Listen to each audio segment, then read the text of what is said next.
Olá, queridos, boa noite, na paz de Jesus a todos. Bom, tivemos aí um trânsitozinho aí na série. Você vai chegar, mas graças a Deus do certo.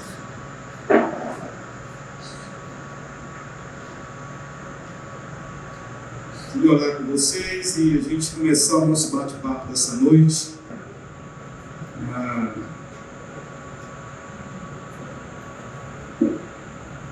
Um tema pertinente.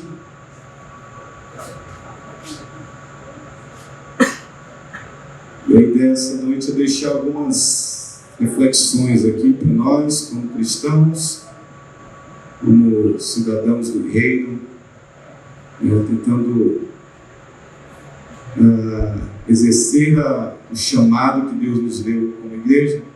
Então, espero em Deus que o Santo Espírito nos conduza e nos ajude a discernir algumas coisas. Então, eu queria te convidar para que a gente orasse e começasse aqui. Tá bom?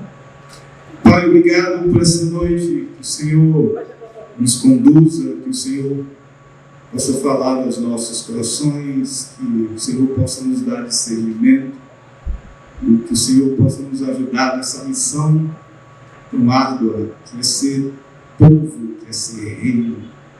Ó Jesus, obrigado pela vocação, pelo chamado da tua igreja, e que o Senhor nos ajude a exercê-lo de modo que o teu nome seja revelado e a tua glória seja vista. Esse é o desejo mais profundo do nosso coração. Obrigado pelos que estão aqui e por aqueles que vão chegar. Que o Senhor abençoe em teu nome, Jesus, oramos. Então a gente quer falar um pouco estamos aí nessa série Dramas Atuais, né? E nessa última agora que é polarização. Quantos de nós sofreram com essa polarização no campo da política e tiveram famílias arrebentadas, né? Tiveram amigos ou amizades de anos que foram quebradas, igrejas que se desfacelaram por conta de uma posição política, e pessoas usavam seus pensamentos filosóficos, seus conceitos, seus preconceitos, mas nunca iam para a palavra de Deus para ver que tipo de posicionamento ou como eles deveriam se posicionar. Eu quero trazer aqui, talvez para nós essa noite, só uma abordagem um pouco mais fundamentada na palavra de Deus, de como a gente pode pensar a respeito do assunto e sentar para conversar. Não preciso concordar com a sua posição política e você não precisa concordar comigo, mas você precisa respeitar e vice-versa, para que a gente possa, de fato, existir de uma maneira unida, né? Em unidade. E, acima de tudo, entender a nossa vocação como indivíduo, mas que a nossa vocação ela é exercida não na individualidade, mas na coletividade. Eu vou tentar trazer isso através da palavra de Deus, para que a gente entenda um pouco que nunca foi o propósito de Deus nos fazer nações ou nos fazer povos, mas nos fazer um povo onde Ele é o Rei que governa todas as coisas.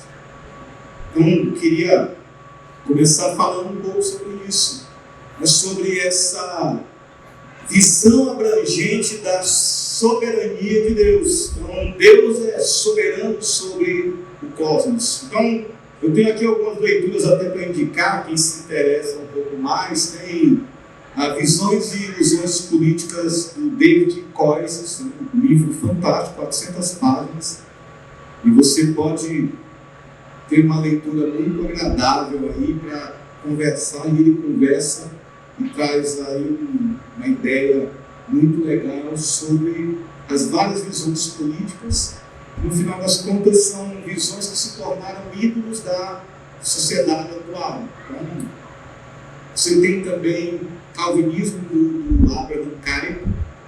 O Abraham Kuyper foi um homem extremamente influente na Holanda, foi primeiro-ministro, foi o fundador da Universidade de Amsterdã, um homem capaz, e é um homem que articulou muito bem essa coisa de como o cristão se coloca na política, como ele deve exercer a sua cidadania celeste no mundo caído.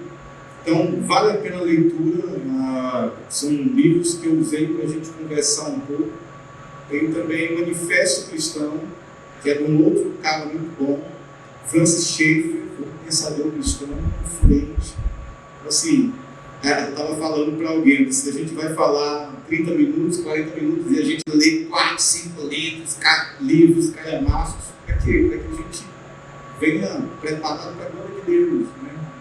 A gente não venha falar coisas para falar, e o povo de Deus não merece ter alguém aqui que vem à frente para falar balela, né? Para falar da verdade, de maneira nenhuma. A gente quer trazer um bom conteúdo bíblico, mas também despertar vocês para isso. O cristão, ele pensa. John Stott, ele falava muito sobre isso, ele escreveu um livro, O Cristão Pensa. Então, o cristão, ele deve pensar da maneira bíblica. Então, deixa eu começar falando um pouco sobre isso, assim sendo. Deixa eu começar primeiro trazendo a ideia de como Deus criou todas as coisas. Ele é Senhor soberano sobre tudo. Então, essa é a primeira premissa para que a gente entenda um pouco que essa soberania de Deus sobre todos nós, ela atinge todos os campos, todas as esferas que possam existir na vida. Por exemplo, Deus, ele é Senhor soberano de tudo, e ele é Senhor soberano na minha área do trabalho, ele é Senhor soberano na educação, ele é soberano na saúde. O que acontece é que quando você sai do âmbito da igreja, né, disso que nós somos, lá fora o pessoal diz assim: ei, deixa a igreja lá, porque o ambiente lá, aqui não. Não é. Né? Você está acostumado com isso. Não fala sobre religião, não. O problema disso é nada. Porque a religião, ela não é restrita a um local. A religião é todo ser humano. O ser humano é um ser religioso. E quando a gente fala sobre a soberania de Deus, nós precisamos entender que porque Deus criou o mundo, ele tinha um plano perfeito para o mundo. Então, por exemplo, quando Deus cria um mundo que cria perfeito, ele cria Adão, ele não coloca Adão, aliás, ele cria Adão como um co-regente, como aquele que vai reger todo esse mundo, e Adão, ele tem autoridade sobre animais, Adão tem autoridade sobre o mundo, mas Adão não tem autoridade sobre outro homem.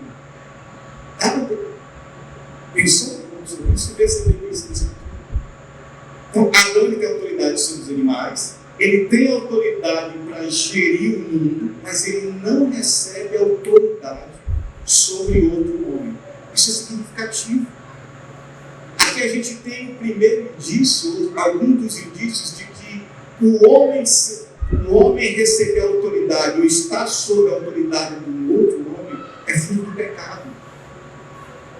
Por que nós temos? Aí a gente entende um pouco a ideia do governo, mas antes de chegar aí, deixa eu só falar. O homem, ao pecar, ele sai desgovernado.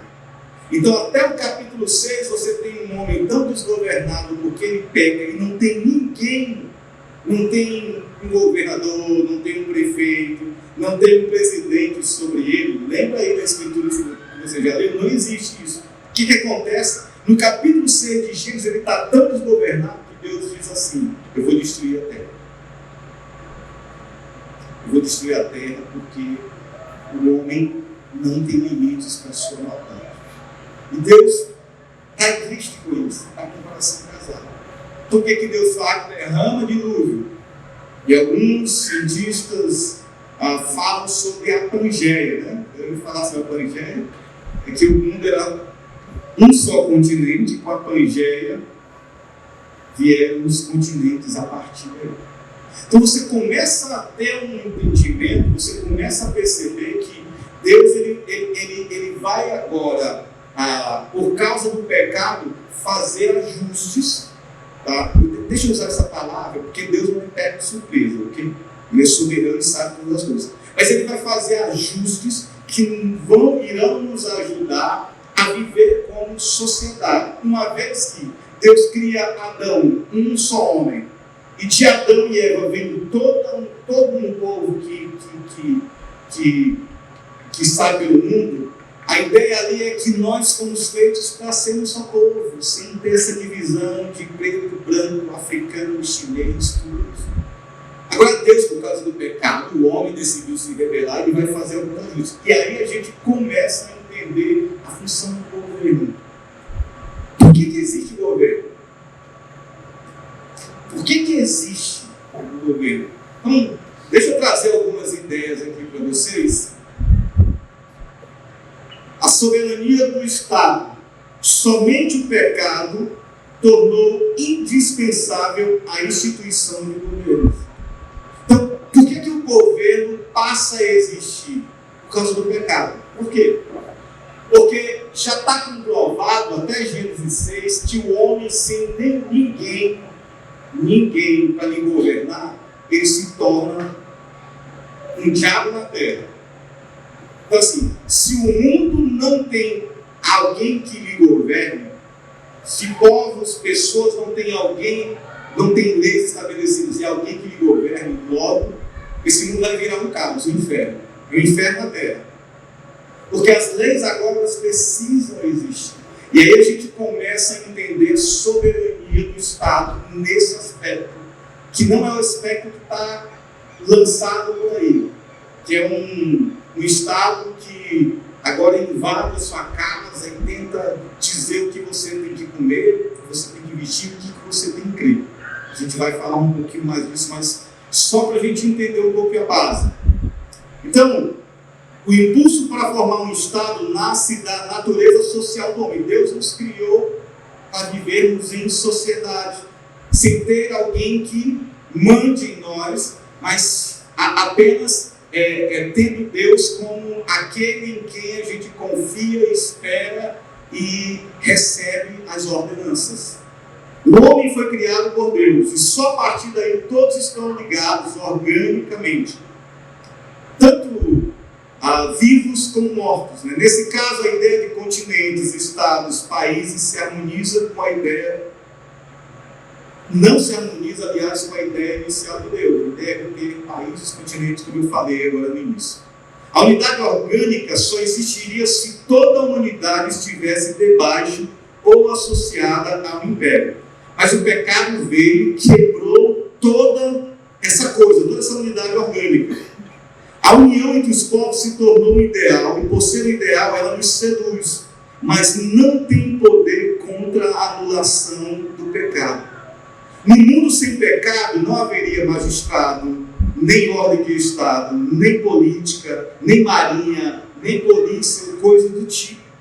Isso seria inconcebível no mundo sem pecado. Toda regra, lei e ordenança caducaria. Todo o controle, afirmação e poder do magistrado desapareceria. Isso aqui é o David Koyce que está falando no seu livro Ilusões Políticas. Visões e Ilusões Políticas. O que ele está falando aqui? Ele está falando que, por conta do pecado, Deus estabelece agora um governo para refrear o pecado. Porque, como a gente viu, até o capítulo 6 de Gênesis, o homem está desenfreado. Então Deus manda o dilúvio e aí ele começa a trabalhar para que a sociedade agora ela viva, ou o homem viva de um outro jeito. Qual é? Eu preciso estabelecer um governo. E aqui a gente vai começar a entender então a ideia do governo. Que é, o governo só existe por quê, gente? Por causa do pecado. Biblicamente falando, o governo só existe porque veio do pecado.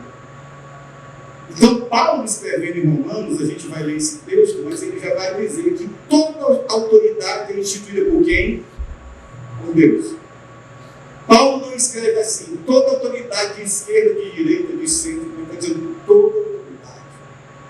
E aí há, em meio a tudo isso, princípios que eu, como cristão, devo viver e me guiar, para que eu possa ser alguém que dê um bom testemunho diante de mim.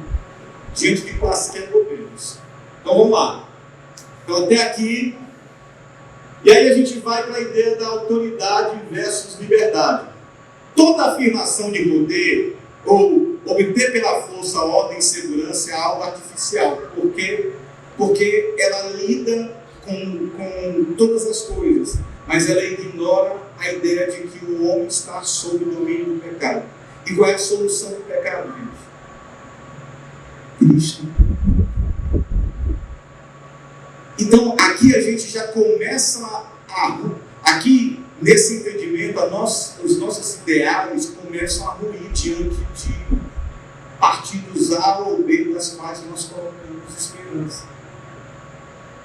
Porque Deus coloca o governo para frear o pecado, mas ele não é a solução para resolver os problemas do pecado. O problema é que quando nós abraçamos visões políticas, a gente torna esse tipo de visão um Deus que vai resolver o problema. E isso é idolatria. Porque a questão é, quem vai nos governar, ou quem vai estar à frente do governo, não é quem vai resolver o problema. Porque o problema do homem é pecado. E sabe uma coisa? No mundo, ou o mais importante, aliás, no governo, o mais importante não é o povo. Na Bíblia, no governo, o mais importante é Deus. Deus precisa ser honrado primeiro. Os 10 mandamentos começam com a honra de Deus. Deus como fundamento. Entende? Por isso que os mandamentos, eles no Novo Testamento, Jesus vai dizer, perguntado para Jesus, qual é o maior dos mandamentos? Amar a Deus sobre todas as coisas. E o segundo, amar ao próximo. No governo, o povo não é o mais importante. Deus é o mais importante. Guarda isso, quem isso é importante. Toda afirmação de poder ou obter pela força, ordem e segurança é artificial. Isto sempre leva a atenção em ter todo o poder. Em ter todo o poder. Como em se rebelar contra esse poder. Pois se rebelam contra as nossas mais profundas aspirações. Ou seja, as nossas mais profundas aspirações é a liberdade. Nós fomos criados a ser livres em Deus. Né?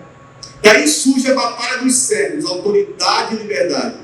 Aqui percebemos e inferimos que Deus institui os magistrados por causa do pecado. O governo existe por causa do pecado. Nesse caso, a gente pode ver os dois lados do Estado. Qual é o lado escuro do Estado? Essa grande quantidade de Estados não deveria existir, certo? Deveria existir apenas um único império, como é desde o início, antes da queda. Deus cria o homem e pede que o homem se multiplique e o homem seja o vice-regente de toda a criação, tendo Deus como seu rei. Não, é isso. Nenhum homem está sobre outro homem, nenhum manda sobre outro homem, nenhum homem governa outro homem. Não existe japonês, chinês, existe só obrigado. Isso, opa. Pronto. Qual é o lado escuro? Essa grande quantidade de estados não deveria existir. Deveria existir apenas um império. Por conta disso, os magistrados que são pecadores governam no poder do pecado. Governam mecanicamente, sujeito a todo tipo de omissão. Opa! Aí aqui nós vamos para um outro ponto. As nossas ilusões, os nossos desejos de querer ter lá o nosso partido, eles são totalmente, ele acaba que nos iludindo e nos cegando sobre aqueles em quem o poder está, que Deus colocou, que ele é um ser falho, ele é um pecador. Ele vai ter ambições, ele vai criar, ele vai corromper aquilo. Por quê? Porque ele é um pecador. E mais uma vez, ele só está ali porque o pecado acabou com tudo. E Deus levanta esse homem, essa mulher, esse partido, para ali exercer uma autoridade, que é uma autoridade dada por Deus nesse aspecto, mas que é corrompida por causa do pecado. Então a gente vai avançar um pouco mais sobre isso. Lado claro, por causa da humanidade pecadora, sem lei, sem Estado, sem governo, sem autoridade governante, viveríamos aqui um pandemônio social.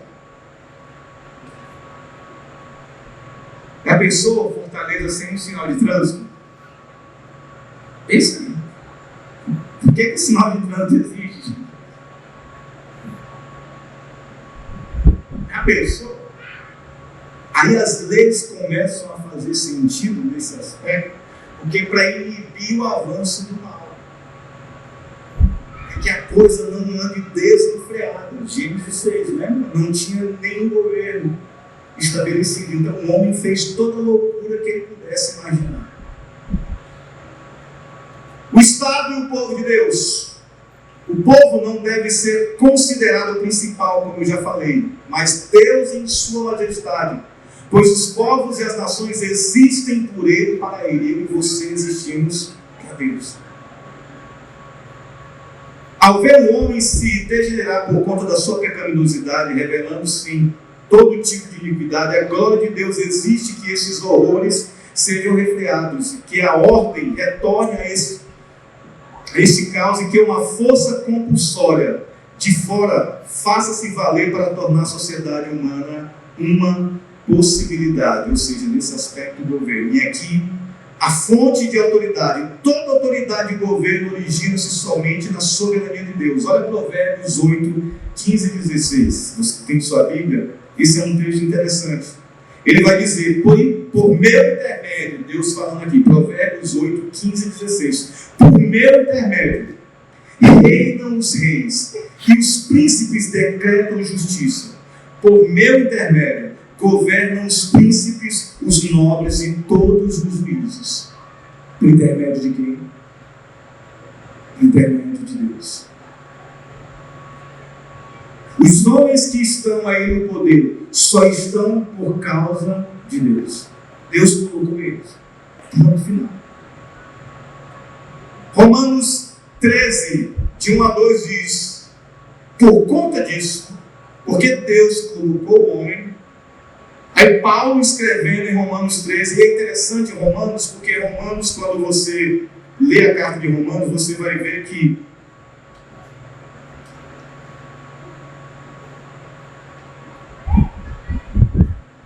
o primeiro bloco é todo teológico.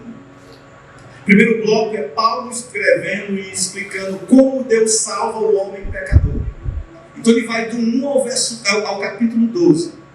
E a partir do capítulo 11, a partir do capítulo 12, Paulo vai dizer agora como nós devemos viver a partir dessa verdade do Evangelho. E aí ele vai falar sobre como nós vivemos como cristãos, como nós vivemos como cidadãos e como nós lidamos com as dificuldades da vida. Então, a partir do 12 é a prática. E aí Paulo vai dizer, capítulo 13, verso 1 e 2: todo homem esteja sujeito às autoridades superiores, porque não há autoridade que não proceda de Deus. E as autoridades que existem foram por ele instituídas, de modo que aquele que se opõe à autoridade resiste à ordenação de Deus. A autoridade sobre os homens não pode originar-se de homens. Essa é a ideia desse texto. Não é por nós, mas é Deus quem coloca. O magistrado é um instrumento da graça comum. Aqui é o Abraham Kuyper falando, ele diz: o magistrado é um instrumento da graça comum, para frustrar toda desordem e violência e para proteger o bem contra o mal. Mas ele é mais, além de tudo, ele é instituído por Deus como seu servo, a fim de que ele possa preservar a gloriosa obra de Deus na criação da humanidade, da destruição total. O pecado ataca a obra das mãos de Deus, o plano de Deus, a justiça de Deus, a honra de Deus, como supremo artífice e construtor. Assim Deus, ordenando os poderes que existem, a fim de que através de sua instrumentalidade possa manter sua justiça contra os esforços do pecado, concedeu ao magistrado o terrível direito da vida e da morte. Paulo escreve isso dizendo: olha, você não deve temer o governo, mas se você faz algo mal, tema. porque eles estão sob ordem divina. Portanto, todos os poderes que existem, quer impérios, repúblicas, em cidades ou em estados, governam pela graça de Deus, pela mesma razão.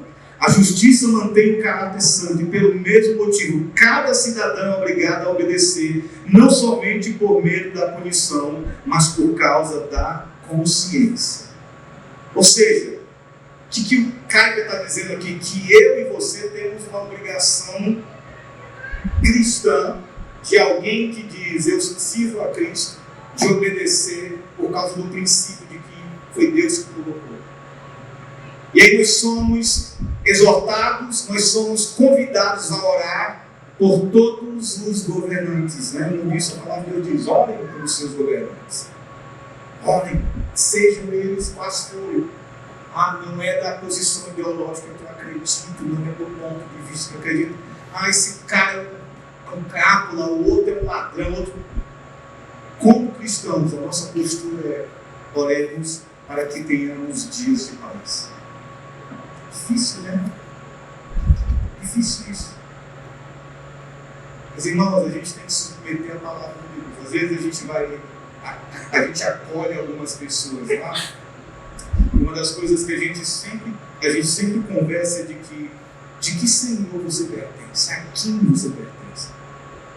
Porque se você diz assim, não, eu sou crente, mas eu ainda obedeço à minha consciência, você está perdido.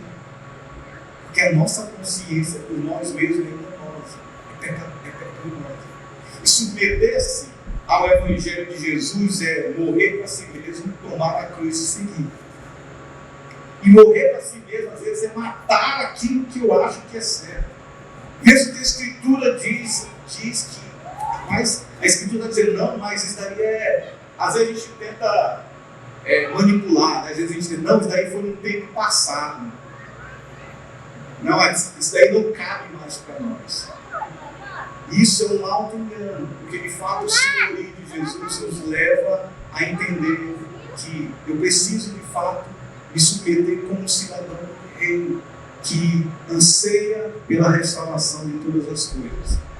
Talvez as nossas lutas, as nossas brigas, as nossas rachaduras em meio à unidade que Deus quer que a gente viva, elas se devam porque eu esqueci de que Deus virá para restaurar todas as coisas. Eu esqueci que esse mundo é caído. Eu não posso esquecer dessas coisas, porque é por isso que nós existimos como igreja, para proclamar as boas novas do Evangelho, que esse mundo está em trevas, mas há um Deus que pode restaurar todas as coisas, amém? É assim que a gente vive. Então quando a gente se engalfinha, quando a gente se mata, quando a gente se fere, quando a gente ofende, eu vi o pastor Armando postou algo na internet e veio 300 comentários, tu é de esquerda, tu é de direita, tu é disso, daquilo, ridículo, demoníaco, diabólico, não tem respeito. Que evangelho esse povo está vivendo? Não existe isso. Então vamos lá. Vamos avançar. Calvino, ele falou algo interessante quando o povo escolheu, no texto que o povo escolheu Saul, né? O povo escolhe um rei para si. Calvino, ao comentar esse texto, e Saul é escolhido como rei. E Calvino comenta o seguinte: e vós, ó povos, a quem Deus deu a liberdade de escolher seus próprios magistrados, isso aqui para o Brasil, cuidem-se de não se privarem deste favor, elegendo para a posição de mais alta honra patifes e inimigos de Deus. Nós temos uma liberdade que é uma bênção, gente. Eu já fui em países que não têm liberdade. E lá, quando eu entrei, falaram assim: ó, não fala que tu é crente, senão tu vai morrer. E a gente tenta falar de Jesus, assim, fica angustiado, né? Porque eu não posso falar de Jesus. Regime totalitário. Calvino escreve algo interessante, que ele vai dizer: vocês têm a bênção de escolher agora. Escolham, guiados pela palavra de Deus e não pelos partidos que vocês acham que são certos.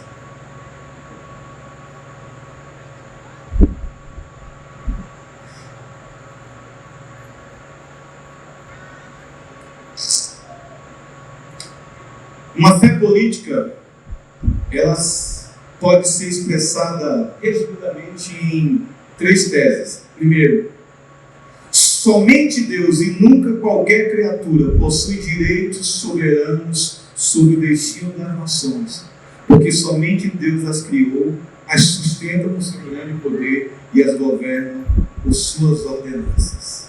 Segunda coisa, o pecado tem, no campo da política, demolido o governo direto de Deus e por isso o exercício da autoridade com o propósito de governo tem sido subsequente conferido aos homens como um remédio mecânico. Ou seja, mais uma vez voltando, o governo existe por causa do pecado, mas é algo mecânico, é algo limitado.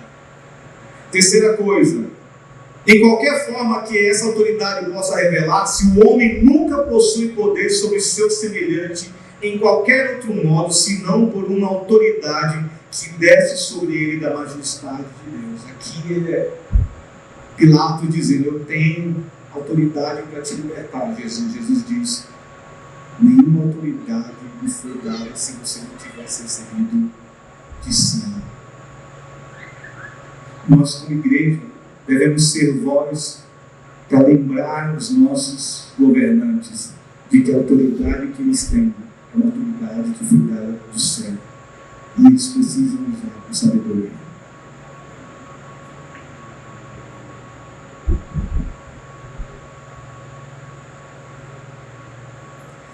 E aí, quando a gente pensa sobre ideologia, as ideologias elas atribuem primazia ao indivíduo ou a alguma comunidade e deriva disso todas as outras autoridades.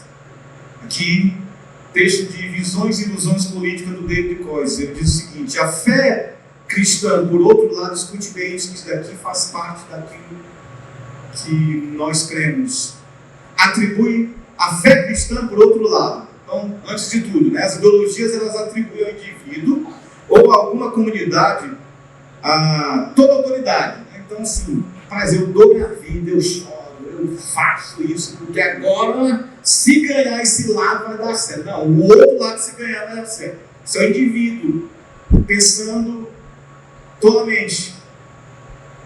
Como é que a fé cristã reage a isso? A fé cristã, por outro lado, atribui a suprema soberania somente a Deus. Algo que todos os crentes confessam, seja qual for a tradição que sigam. Contudo, se Deus é de fato soberano, só pode haver 2 maneiras pelas quais Ele confere autoridade sobre indivíduos e comunidades: diretamente ou indiretamente. Essa ideia direta, a Igreja Católica tem uma história muito interessante e eles defendem muito essa ideia de que Deus dá essa autoridade direta. E a Igreja Reformada também. E aí a gente entra com qual é então a tarefa da Igreja? As confissões da Reforma ensinam que há 3 marcas da Igreja, sabe? A Reforma, ela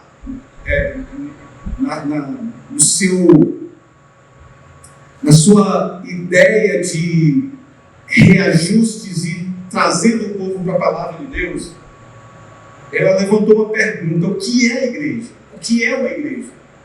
E ela vai dizer o seguinte: a igreja é uma comunidade onde existe uma pregação pura do Evangelho, onde existe uma correta administração dos sacramentos, ou seja, batismo e ceia, e onde há uma manutenção da disciplina dos seus membros, ou seja, é uma igreja onde o membro que não está andando de acordo com o Evangelho, ele é disciplinado, ele é afastado do meio da igreja.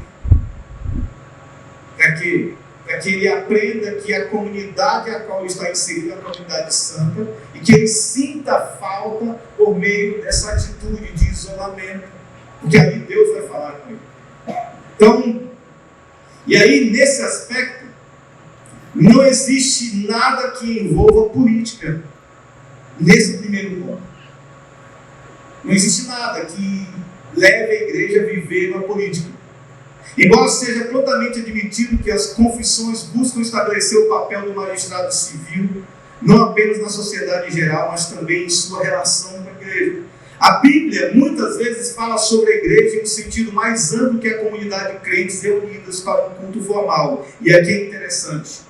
Mas vocês são o quê? Raça eleita, sacerdócio real, nação santa, povo pertencente a Deus, para que vocês declarem os maravilhosos feitos dele, que os chamou da escuridão para a sua maravilhosa luz. Nós fomos chamados para anunciar as grandes obras de Deus. E anunciar as grandes obras de Deus é declarar, dizer que Deus é soberano sobre as mínimas coisas. Nós tendemos a esquecer de que Deus governa sobre a lavagem de louça, arrumar a casa. Mas o povo de Deus, ele clama ao mundo de que a soberania de Deus, ela invade esses pormenores. E aí ele também entra no campo da política. A referência que é o povo de Cristo, fiel, obediente em toda a gama de atividades da vida. Assim, porque esse chamado para nós é de que Deus é soberano e reina sobre cada aspecto da vida, a política importa ao povo de Cristo. E aí eu vou te dar 3 porquês aqui. Em primeiro lugar, é parte do cosmos que Deus trouxe à existência e está redimindo este cosmos do pecado. Segunda coisa, Deus nos chamou para viver nossa salvação na vida como um todo, o que inclui a política. E terceiro lugar, a política, junto com outras atividades, está sujeita à disputa contínua entre as idolatrias concorrentes. Eu gosto do que o Martin Luther King ele falava, ele diz assim, olha, a igreja, ela é a consciência do Estado e não sua ferramenta. Por quê? Porque em meio a esse turbilhão de decisões onde as pessoas não usam a Bíblia para se informar ou para se posicionar, ela se vende, ela vende a sua consciência. Então hoje você é vergonhoso, mas o tanto de político que influencia a igreja, seja pelo lado direito ou pelo esquerdo, é absurdo. Porque no final de tudo, gente, a preocupação deles não é com a igreja, mas é em alcançar o poder. E nós, como igreja, nesse aspecto, devemos nos posicionar como alguém que não se vende para ser ferramenta, mas alguém que é consciência para dizer, isso está errado, isso está certo, isso pode se melhorar. Esse é o ponto. E Luther King, ele foi muito feroz nisso. E nós temos vivido, você está na comunidade, não sei de onde você vem, mas quem está aqui há muito tempo sabe, nós nunca abrimos o púlpito, nós nunca demos o microfone para quem quer que seja. Aqui a gente aplaude se está certo e denuncia o que está errado. Porque isso faz parte do ser cristão. Jesus, ele denunciou o pecado. Ele denunciou, ele disse assim, olha, dá a César o que é de César e a Deus o que é de Deus. Ele sabia distinguir, ele fez distinção entre o lugar do governo e o lugar da igreja. E eu gosto muito dessa frase do Luther King. E aí, falando de política na igreja, como é que nós devemos abordar, então, a vida política dentro de suas capacidades oficiais sem transgredir os limites das autoridades? Nós devemos fazer comentário em público, como muitos cobram de nós. Por que vocês não se posicionam? E tem alguns que dizem assim, não, mas eu acho que a igreja é de direita, ou a igreja é de esquerda, ou a igreja é de centro. A gente deve evitar o assunto por completo, procurando não criar antagonismo entre os membros da igreja. Então, primeira coisa é que a gente deve encorajar, e é isso que a gente está fazendo essa noite. A gente, como igreja, como líderes, a gente encoraja vocês a buscar a justiça, fundamentada no entendimento bíblico da vida do mundo de Deus. Ou seja, a gente encoraja você a primeiro entender que Deus é soberano sobre todas as coisas.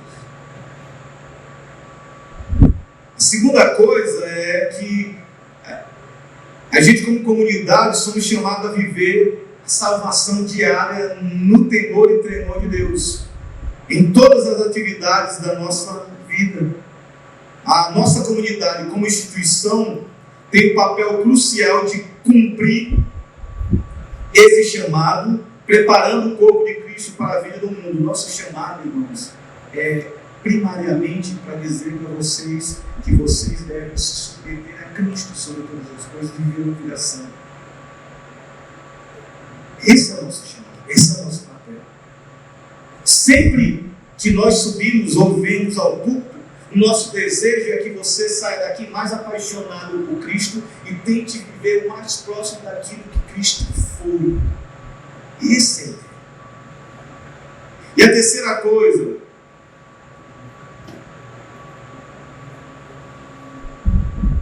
aliás, são essas duas coisas.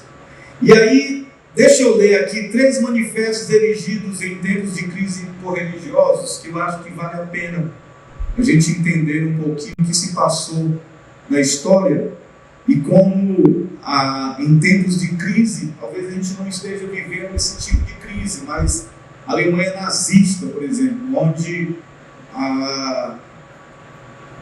foi um dos maiores absurdos da história, e o governo se levantou para dominar todas as áreas, inclusive o que a igreja pensa, o que a igreja prega, o que a igreja fala. Por exemplo, eu estive na Alemanha há 2 anos atrás e vocês têm as igrejas estatais, né? Lá. Essas igrejas, elas são igrejas onde qualquer pessoa com um curso de teologia, não sendo crente, ele pode ser um ateu, mas ele pode exercer uma função sacerdotal numa dessas igrejas. Estranho isso. E aí, quando eu ouvi isso, como assim? E aí meu amigo estava falando, pois é, então, essas igrejas elas ganham o benefício do governo, o sustento do pastor por elas, o salário que por exemplo, o servidor público recebe é descontado para pagar esse tipo de coisa. Você vai lá na igreja e não tem vida na igreja. Não tem palestite na igreja. Vamos lá. Uma vez que as igrejas protestantes na Alemanha estavam sendo vítimas dos esforços a Deutsche Christen, pró-nazista, e a antijudaica, que buscava controlar todas as igrejas evangélicas, um grupo de dissidentes, incluindo teólogos Calbart, Bonhoeffer, formaram uma igreja confessante, aprovando a Declaração de Barmen em 1934. Inicialmente redigida por Calbart, essa declaração é um estudo de caso na cuidadosa articulação das verdades da fé, permanecendo dentro dos limites normativos da instituição igreja. E aí, deixa eu ler um pouco o que eles escreveram. Eles dizem assim: rejeitamos a falsa doutrina que em nossa existência haveria áreas que não pertencem a Jesus Cristo, mas a outros senhores, áreas em que não necessitaríamos, aliás, da justificação e santificação por meio dele.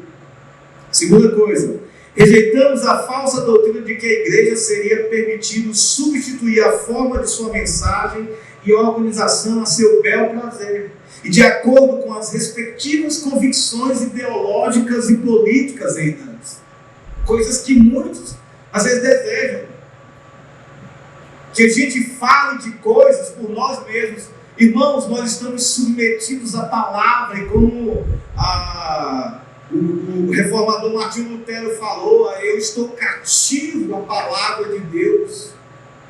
É ela que me guia, é ela que nos guia. Se nós vamos falar e iremos falar da palavra de Deus e como ela transforma o pecador em alguém digno para ir para o céu por causa de Jesus Cristo. Então eles estão resistindo, dizendo, de maneira nenhuma, vocês não vão ditar o que nós vamos falar. Eles estão resistindo a isso. Eles estão dizendo, não coloquem textos, não coloquem mensagens na nossa boca para que a gente fale ao povo, porque a palavra de Deus é quem nos rege. Rejeitamos a falsa doutrina de que o Estado poderia ultrapassar sua missão específica, tornando-se uma diretriz única e totalitária da existência humana, podendo também cumprir desse modo a missão confiada à igreja. Ou seja, o que ele está falando aqui? O Estado agora queria entrar em vários, nos mínimos detalhes da vida comum. O que se deve estudar, o que se deve vestir, o que se deve comer. Ele está falando, não, porque esse não é o papel do Estado. E o Abraham Kuyper, ele vai falar sobre as esferas de soberania, é algo muito interessante se você quer se aprofundar nesse livro Calvinismo. Ele vai dizer que Deus, em sua soberana sabedoria, ele criou o mundo com esferas de soberania. Então você tem a esfera da economia, da educação, da religião, da política. Você tem essas esferas nos seus lugares. Quando uma esfera dessa, ela é defendida mais do que as outras, ela se torna uma esfera soberana. E ela acaba invadindo alguns lugares das quais ela não é permitida. Porque é como se nós somos feitos não para voar, mas a gente quisesse voar. Então a gente sobe no telhado e pula, a gente vai morrer de uma queda ou se machucar. Por quê? Porque quando a gente acha que o necessário, o principal é educação no nosso país, não, educação é um negócio, então a gente tem que fazer. E a gente começa a entrar nesse campo e defender de tal forma que os outros campos começam a ser invadidos e aí a gente tem um desequilíbrio. E aí a gente coloca a educação como um Deus que vai salvar todo mundo. Então todo mundo tem que ser educado, porque com a educação o povo agora vai ser transformado. E não é isso. E o que esse trecho está falando aqui é que o Estado ele não pode ultrapassar, ou seja, toda vez que o Estado tenta definir, por exemplo, seu filho tem que estudar tempo integral, ele está definindo algo que ele não pode. Ele está dizendo, ele está falando sobre algo que não é ele que decide, sou eu como pai. Ele está invadindo uma esfera de soberania. Porque a educação da qual a gente crê que a Bíblia diz é que o pai deve ensinar o menino no caminho que deve andar. Está entendendo, irmão? Qual é o ponto aqui? E aí ele continua dizendo, rejeitamos a falsa doutrina de que a igreja poderia e deveria, ultrapassando a sua missão específica, apropriar-se das características, dos deveres e das dignidades estatais, tornando-se assim ela mesma um órgão do Estado. Ou seja, foi o que aconteceu ao longo da história, nós temos também. Infelizmente, alguns se converteram e agora, como eram reis soberanos, falaram assim, agora a gente vai dizer que o Estado precisa ser todo cristão. Não pode isso. Não é assim, não é na força. Ser cristão nunca é na força. Jesus repreendeu os discípulos quando eles falaram, quando eles entraram lá em Samaria e rejeitaram Jesus, não quiseram ouvir Jesus. Tiago e João falam assim, a gente pode orar para cair fogo do céu, Senhor, destrói todo mundo. Jesus falou, opa, peraí, você não está entendendo nada. Por quê, irmãos? Porque a ideia, a gente tem alguns que sonham, né? Falam assim, a gente tem que ter um pai, um presidente cristão. Não é assim. Sabe por quê, irmãos? Porque a fé cristã não é imposta. A fé cristã é um milagre na vida do pecador. Se você impõe uma fé sobre o outro, logo você vai destruir a fé cristã. Sabe por quê? Porque você vai criar falso crente. Você vai ter uma igreja cheia de falso crente. E logo o povo vai adorar ídolos. E logo a fé cristã não existe. Sabe onde é que a gente vê isso? Inglaterra, França. Inglaterra, por exemplo, houve essa união anos atrás, e tem a religião, o reino. Só que quando você vai ver lá, irmãos, é tanto ateísmo, é tanta falta de crença em Deus, que você fica constrangido. Como é que um país daquele que experimentou de grandes avivamentos, agora não tem um avivar? Eu fui num culto lá, esperando o culto acontecer. Você vai falar de Jesus na rua, o povo diz: quero ouvir isso aí não. Mas sabe qual é a religião? A religião cristã. Ó, rei estabeleceu que os ingleses são cristãos. Não existe isso. Porque ser cristão é ser transformado pelo poder do Espírito de Deus. Então, vamos lá. Então, aqui foi Calbart, que se juntou com Bonhoeffer e escreveu. E o interessante aqui é que ele não ofende de maneira nenhuma, mesmo não concordando com aquilo que o nazismo está fazendo. Ele não ofende, ele não esculhamba, mas ele é muito bíblico, eles são muito bíblicos ao defenderem uma fé cristã, sem serem, sem darem um mau testemunho. É o que a gente viu e tem visto muito. Mas tem uma outra situação que é 4 anos depois, o Pio, Papa Pio, o 11º, não é Papa Pio, tá? É o Papa Pio, 11º.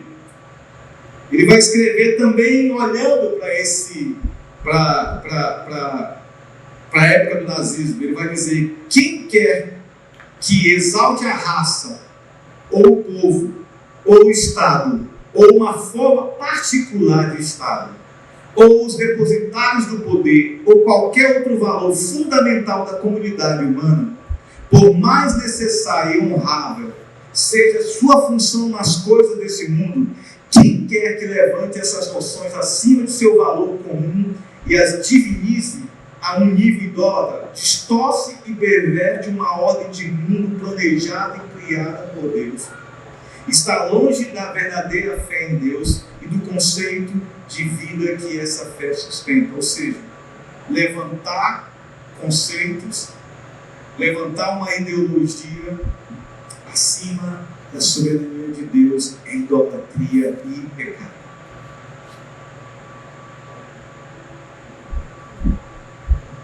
Mas tem a Confissão de Bellar, de 1983. A Igreja Reformada Holandesa na África do Sul vivia o seu momento.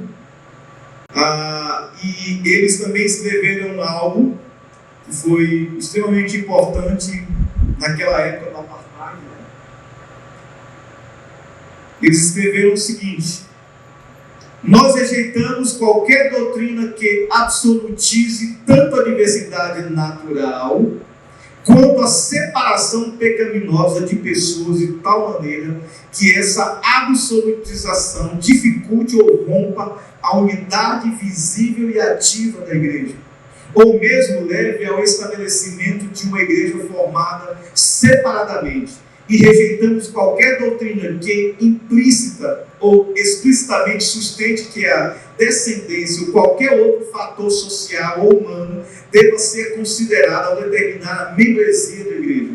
Portanto, rejeitamos qualquer ideologia que legitime formas de injustiça e qualquer doutrina que não esteja disposta a resistir a essa ideologia em nome do Evangelho. Eles estão vivendo apartheid.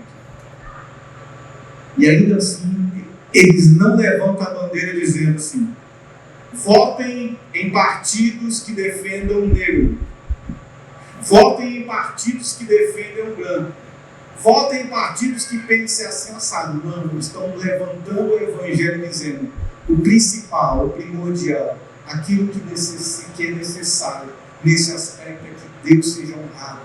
Eu volto para aquilo que eu comecei: Deus é mais importante do que o povo. Considerar esse aspecto da política é considerar Deus está sendo considerado nesse problema. Como é que Deus é considerado? E não é considerado no sentido de manipulação, tá? Porque é interessante que na época de política, todo político é crente, você já viu? Todos. Aí vai para a igreja, aí todos. Nenhum sabe. E lá está o povo dizendo, ó, meu político, meu amado, meu... Nossa, é esse cara.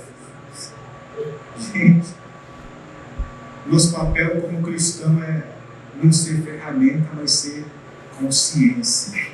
Envolta consciente, uma escolha consciente baseada naquilo que a Escritura diz. Como Calvino falou, né? Olha, nós somos privilegiados porque temos a liberdade de escolher. Escolha alguém que não seja inimigo e nem odeie Deus. Isso é valor. Por quê? Porque o nosso chamado é trazer, é despertar o povo para que o povo olhe para Deus como soberano de toda a terra. E aí nós vamos correr aqui.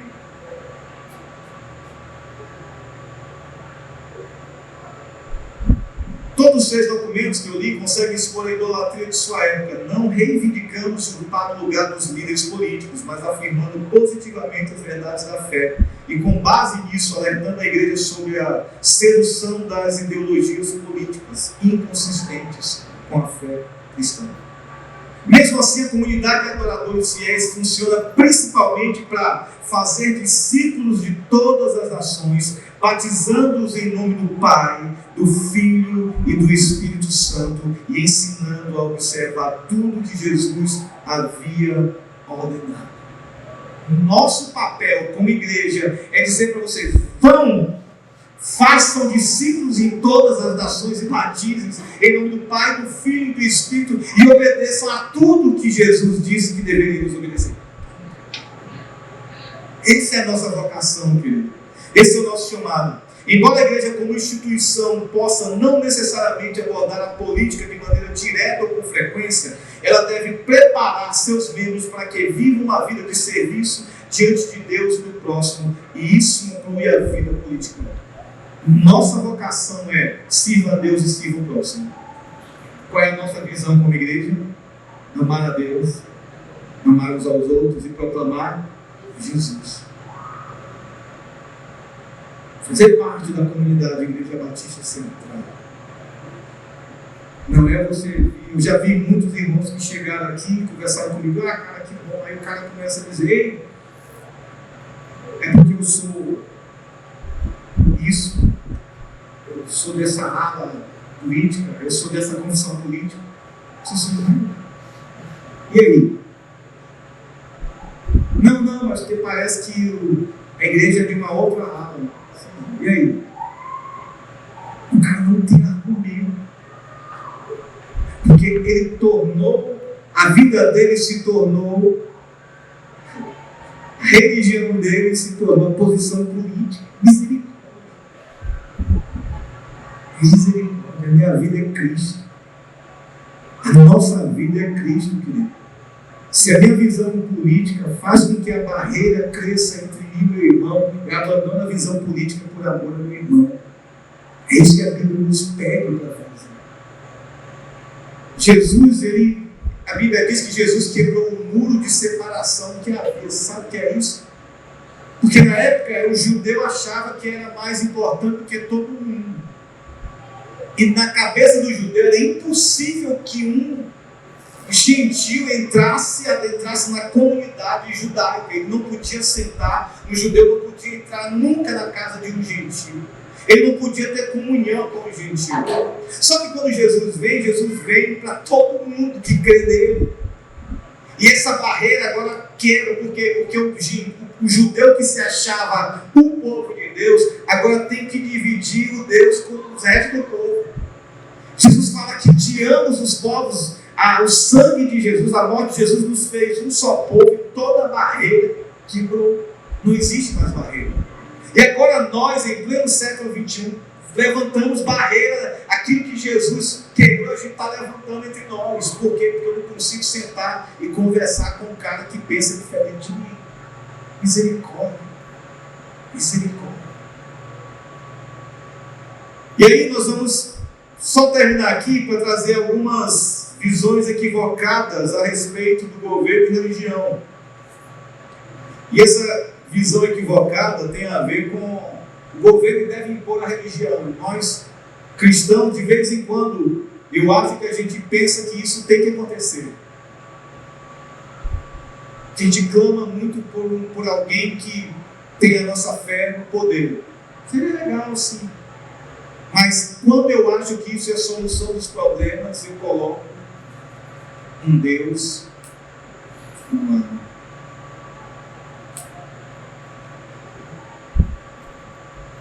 Nos anos, na Guerra dos 30 anos, 1618 a 1648, houve conflito entre protestantes e católicos, porque eles estavam querendo controlar os territórios. Então, houve muita guerra religiosa entre católicos e protestantes dos séculos XVI e XVII. Então, houve muita morte nesse sentido. Porque cada um achava que deveria colocar o seu governo para que o país assim se tornasse aquilo que eles achavam que deveria ser, em nome da fé. Hoje a gente não tem mais muito disso, mas nós podemos ver isso no Islã, por exemplo. Eu estive em países islâmicos e eu vi pessoas fugindo dos regimes totalitários, porque lá eles não poderiam exercer a fé. Eu tenho um amigo que me manda mensagens semanalmente, falando um pouco da sua rotina. Ele é no Nepal, e lá no Nepal ele fala de Jesus, mas o regime da qual ele está submetido não deixa ele falar de Jesus abertamente. Então, para cada folheto que ele entrega, são 5 anos de prisão. 5. E ele sai todos os dias para falar de Jesus. Ele entrega milhares de folhetos. Todo dia ele está disposto a morrer e ser preso por causa de Cristo.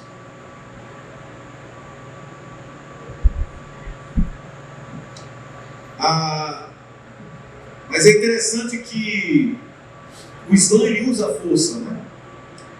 Então, um defensor do islamismo chamado Bilal Breland escreveu em Islam for Today, o Islã para hoje: a legislação contida no Alcorão passa a ser a lei básica do Estado. O Islã pensa assim. E algumas das ideologias políticas, elas querem tornar o seu fundamento ideológico em lei a um Estado maior esperando que é o Brasil. Sabe o interessante, irmãos? Quando você vai no Antigo Testamento, as leis eram para Israel. Os outros povos, Deus não exigia como exigia para Israel. No Novo Testamento, quando você vai para o capítulo 6, quando tem lá o concílio, porque agora aqueles que não são judeus estão recebendo o Evangelho, estão se convertendo, há ali um concílio para dizer assim: e agora? A gente não sabia, mas Deus decidiu então se revelar também àqueles que não são judeus. Como é que a gente faz?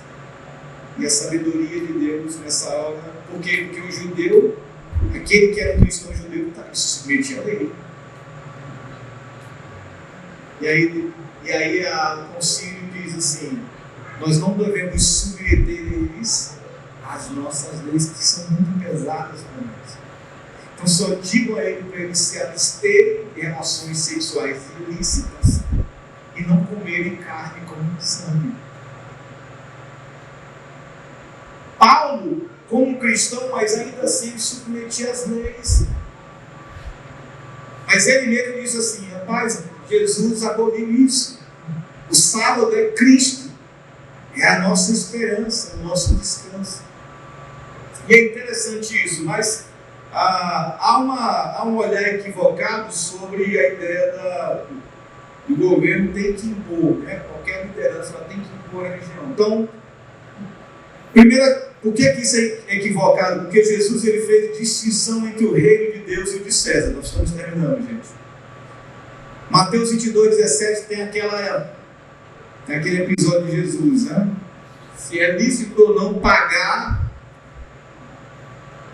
pagar tributo. Né? E aí Jesus olha e diz assim: o que tem na moeda? Tem uma imagem de César. Então a César, que é de César, a Deus, que é de Deus. Tentar pegar Jesus numa rodinha. Se Jesus se mostrasse favorável, a impressão seria: ele apoia o governo. Se negasse, ele daria a impressão de que seria um revolucionário perigoso e hostil a Roma. A resposta de Jesus mostra que devem existir dois âmbitos distintos de influência: um para o governo, outro para a vida religiosa do povo de Deus. Então, por isso que a ideia de termos um governo cristão que vai importar, dizer assim, a todo mundo agora tem que se converter equivocado. Porque Jesus fez distinção. Segunda coisa, Jesus não obrigou as pessoas a crer nele, como a gente leu aqui, né? Mas Lucas 9, 52, 54, Jesus puxou ele dos discípulos e disse: mas que é isso? Que negócio vocês querem tocar fogo em todo mundo? Misericórdia. Terceira coisa, que eu já falei também, não há como impor a fé autêntica. A fé verdadeira em Deus deve ser voluntária. Segunda coisa, o reino de Jesus não é deste mundo. João 18,36 diz: meu reino não é deste mundo. O estabelecimento do reino de Cristo não é na força bélica. O reino de Jesus é estabelecido por meio da proclamação do Evangelho, que restaura o homem pecador e o faz uma nova criatura, levando-o a crer em homens. Esse que é o Evangelho do reino de Deus. Eu era adúltero, agora não sou mais. Eu era mentiroso, agora não sou mais. Eu roubava, agora não roubo mais. Quinta coisa, implicações práticas de rejeitar a visão e de impor a religião. O governo não deve impor a crença em uma religião e deve garantir a liberdade religiosa. Nós precisamos pensar dessa forma, irmãos. Nós, como cristãos, devemos então apoiar a liberdade religiosa e se opor a qualquer tentativa de imposição. Rejeitar nesse aspecto é olhando para o Antigo Testamento, onde Deus ele não impunha a religião. Com base de que a religião cristã imposta, ela se torna uma religião, ela se torna um cristianismo desviado, porque agora as pessoas elas não se submeteram a Jesus porque elas entenderam o Evangelho, elas se submeteram porque uma força maior está dizendo que vai se submeter. Rejeitar a hipótese de financiamento do governo para as igrejas.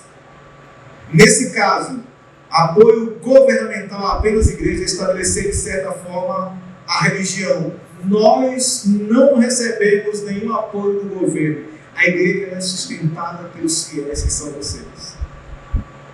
Cada oferta de coração voluntário. Isso é o que sustenta a igreja de Jesus. Nós temos orgulho de dizer, nós não temos rabo preso com nenhum governo que chegou dizendo assim: deixa eu dar um negócio para vocês. Porque nós não acreditamos nesse tipo de sustento. Nós experimentamos milagres sobre milagres, irmãos. Época de pandemia, onde todo mundo estava aí vivendo os seus dramas. Jesus sustentou nossa comunidade. E a gente adora o Senhor por isso. Não precisamos nos submeter. É isso. Mesmo que a igreja receba benefícios fiscais, mas isso não quer dizer que a religião cristã está sendo beneficiada. Porque assim como a igreja recebe, a Umbanda recebe, o Espiritismo recebe, outras religiões recebem. Então, nisso não há incoerência. Sétima coisa, a influência espiritual por trás da visão de impor a religião. Ao impor a crença, cria-se a tendência de destruir a fé verdadeira, como eu falei. Obrigar as pessoas a seguir a fé cristã expulsa o verdadeiro cristão, pois uma igreja administrada por não cristão tende a não existir. Qual é o nosso foco nisso tudo, irmãos? O nosso foco nisso tudo é despertar uma consciência de que o nosso papel primário preparar crentes em Jesus para o ID de Cristo. Nesse ID de Cristo, eu poder lutar para a unidade da igreja não ser destruída. E acho que isso é a coisa mais terrível que tem acontecido nos nossos dias. Por quê?